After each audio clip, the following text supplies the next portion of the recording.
And let me, No, go ahead. No. Ms. Judy, this question. Just so we have it for the record, where do you stand on the Second Amendment?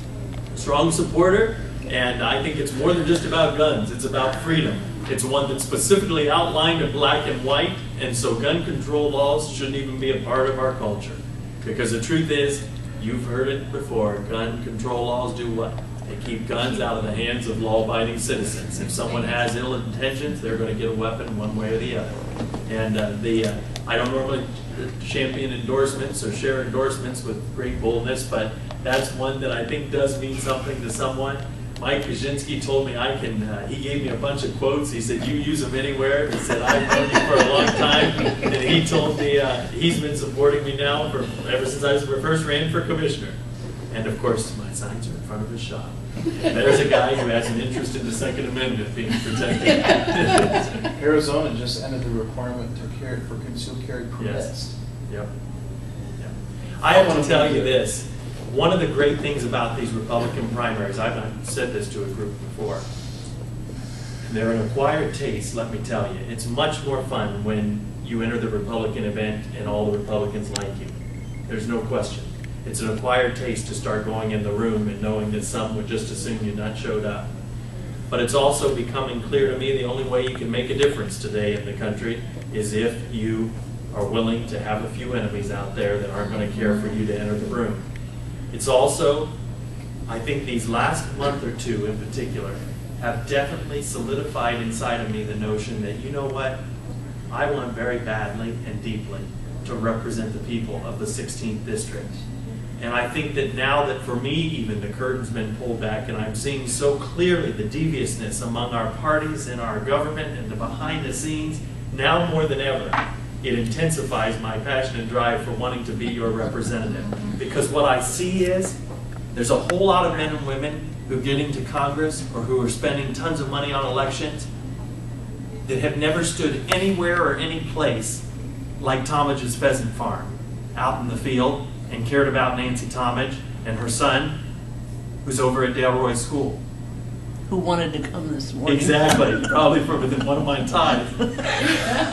There's a whole lot of candidates that they've never actually been to the unheated town hall, or a township hall up in northern Ashland County, sitting with three guys that had more dirt on their boots than anyone had ever gotten on their expensive loafers, and sat there and heard for 2 hours about the drainage that isn't happening right out here out front in the mosquito larva that is starting to form.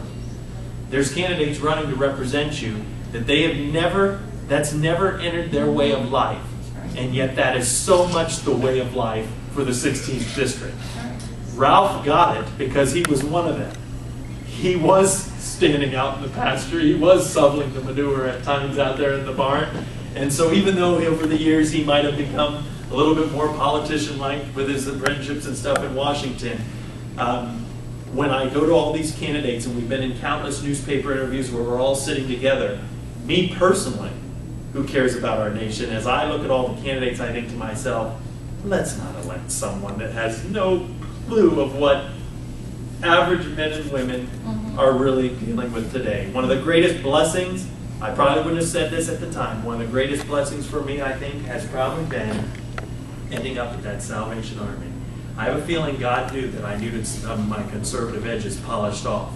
And let me tell you, there's a big difference between sitting in the commissioner's office and approving funding for a government program designed to help someone in need versus now standing in the lobby with the man and woman and their children who have the need, who are here to pick up their bags of groceries at the end of the day because he lost his job the last week, or see former AU employees that you used to go to school and see cleaning the hallways, now they're trying to get the electric bill and gas bill paid. And that's the real world of America today. And it's not about the cocktail parties in Washington or whether or not you can wine and dine the biggest donors. It's about fixing the potholes in front of the house down the street and putting people back to work at the local factory that's just about ready to close because you passed the wrong trade policies and all the jobs went overseas. So I appreciate you listening very much so. Any other questions? No. Just a comment. I'm talking about the regular folks in America, and that's that's who most of us are, Yes, are the exactly. regular folks, the people who go to work every day and just trying to figure out how to pay the bills. I had left you a message the other day, and I apologize I didn't get back to you. The reason I left you the message was just recently, I was having a discussion with my wife, and I said, hey, I heard on the radio they said the census deadline was almost up for people to get their census in. I never saw a census. We didn't get a census. So You don't count. well, I live in Yeah, well, we don't.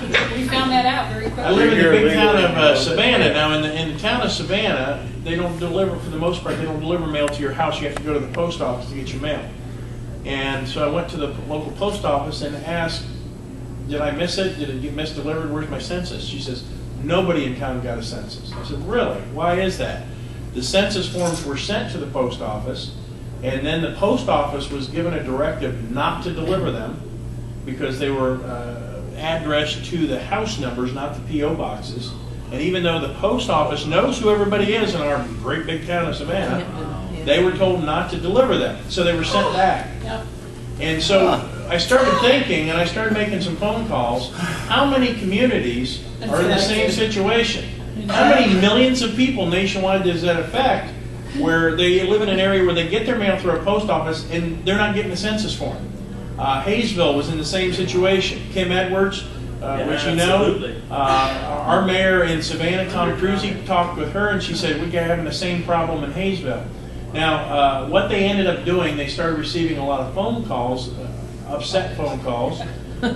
So what they did was they put out a notice that after April 12th, you can get a census form, but you got to call and request one. And it's kind of a complicated phone call with phone prompts. Now, supposedly, if someone doesn't call and request a census, which I got to think a lot of people in Savannah will not call, then they're supposed to send someone out, a census worker, at some point, assuming they don't fall between the cracks. But I'm concerned that this is part of a larger design, since most of these communities that get their mail by P.O. box are rural and mostly conservative communities. Yeah. Because as you talk, I'm thinking to myself, the census was trying so hard to get tables set up at the Salvation Army to count people that came in. The Salvation Army on a national basis, we're not supposed to even comment on this, the national leaders are, but they did not want that to take place because of the ability to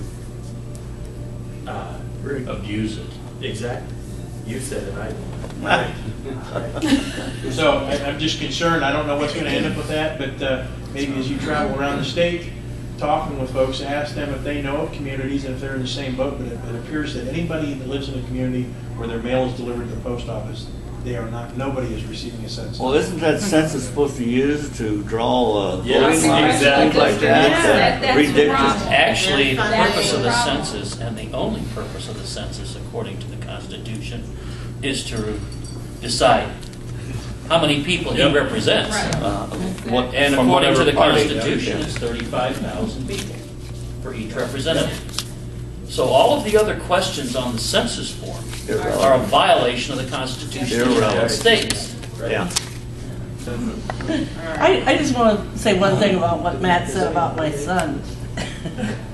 Rick loves ties. He's Downs. And he saw a tie on Matt. And he said, I want that tie. I said, Rick, say that. Matt says, I'll bring it to you. I said, don't you dare tell him that unless you mean to do it. Well, he did it. Yeah. He wore it. He wears a tie to work every day. And he said, somebody asked him, where'd you get that tie? You know what he said? The governor. He was the county commissioner. It's a prophetic statement. He was the county commissioner at the time. He said, the governor.